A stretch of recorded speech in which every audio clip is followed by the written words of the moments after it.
Picture this. Two friends graduate college the same year, same city, same income, same starting point. One decides to buy a home. The other decides to rent. Both think they're making smart decisions. And for the first few years, honestly, both of them seem fine. But 10 years later, their financial lives look completely different. Not slightly different, dramatically different. And the crazy part? Most people have no idea why. Because here's the thing. The renting versus owning debate is one of the most argued topics in personal finance. And almost every time, people focus on the wrong question. They ask, which is cheaper right now? But that's not the real question. The real question is, which one actually builds wealth over 10 years? And the answer might surprise you. My name is Jack. If you've ever wondered whether renting is throwing money away, or whether buying a home is actually worth it, make sure to hit the subscribe button and give this video a thumbs up.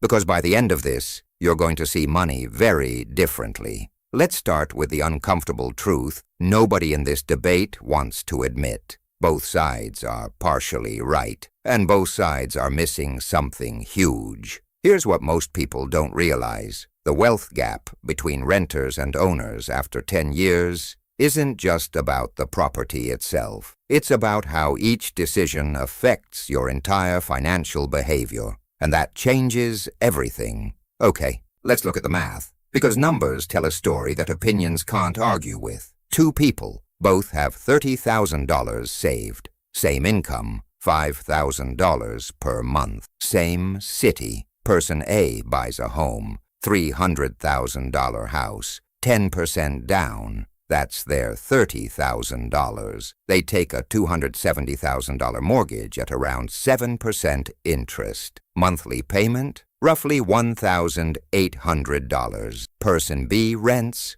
A comparable place runs $1,500 per month. They keep their $30,000 invested in the stock market. Now here's where it gets really interesting. After 10 years, Person A has paid roughly $216,000 in mortgage payments. A large portion went toward interest, taxes, insurance, and maintenance. But here's the part renters always miss. They also built equity. Real estate in most markets has historically appreciated around 3 to 4% annually. On a $300,000 home, that means their property could now be worth roughly $435,000 to $450,000. Remaining mortgage balance? Around $230,000. Net equity, the actual wealth built, could be $200,000 or more. Person B paid $1,500 per month for 10 years. That's $180,000 in rent. Gone, zero equity, zero asset. But they kept their $30,000 invested. At 8% annual returns over 10 years, that grows to about $65,000. They also saved $300 per month compared to the homeowner's payment. If invested consistently, another $36,000 over 10 years. With market growth, that's roughly $55,000 more. Person B's total investable wealth after 10 years, around $120,000. Person A's net worth from the home alone, roughly $200,000 plus. But here's what most people don't realize. That gap is just from the property, and it keeps growing. Because here's the brutal reality about renting. Your rent doesn't stay at $1,500. It increases. Every year, landlords raise rent. 3%, 5%, sometimes more. Over 10 years, that monthly payment creeps up significantly. Meanwhile, Person A's mortgage payment stays largely fixed. That's a built-in financial advantage almost nobody talks about. Now you might be thinking, okay, Jack, but what about all the costs of owning? Repairs, property taxes, HOA fees. Completely fair. Homeownership comes with real costs renters never pay. A good rule of thumb is budgeting 1% of your home's value annually for maintenance. On a $300,000 home, that's $3,000 per year. That eats into the advantage, but it doesn't erase it. And this is where it gets really interesting, because the home ownership advantage isn't just about property value. It's about something deeper, forced savings. Here's the analogy that changed how I think about this. Renting is like paying a gym membership you never use. The money leaves every month. You get temporary access to something, but the moment you stop paying, you have nothing to show for it.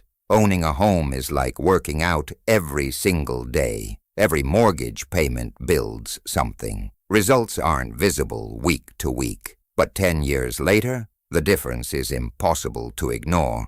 And here's the psychology behind why this matters so much. Most people, even disciplined people, struggle to invest consistently. The market drops, and they panic. Life gets expensive, and they skip contributions. But a mortgage, that payment is non-negotiable. It forces wealth building whether you feel like it or not. Behavioral economists call this a commitment device, a system that removes choice and enforces good behavior automatically. Your mortgage is one of the most powerful commitment devices in personal finance. But here's the thing. This isn't an argument that everyone should buy a home right now, no matter what, because context matters enormously. If you're in a high cost of living city where buying means stretching every dollar just to survive, renting while building income and investing might be the smarter short-term path. If you're moving cities in 2 years, buying makes almost no financial sense.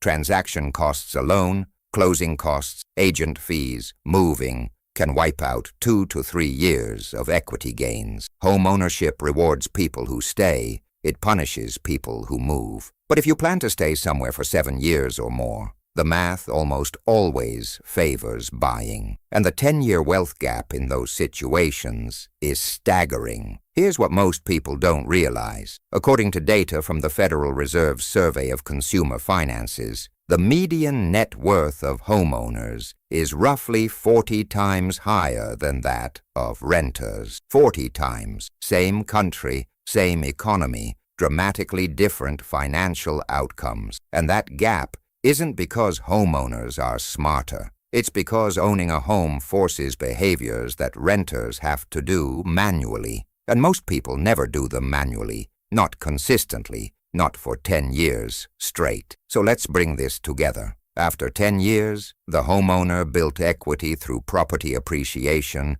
and mortgage paydown. Their monthly payment stayed stable, while the renter's costs kept rising, and their net worth compounded quietly in the background without requiring monthly discipline. The renter maintained flexibility, but flexibility is only valuable if you use it. If those extra dollars went toward investing, every single month for 10 years, the gap closes significantly. But most renters don't. Life happens, and that's where the wealth gap quietly opens up. Here's the truth most people eventually learn. The renting versus owning debate isn't really about houses. It's about wealth-building behavior. Home ownership forces it. Renting requires it voluntarily. And that single difference, forced versus voluntary, is responsible for one of the biggest quiet wealth gaps in the country. If this video helped you think about renting and owning differently,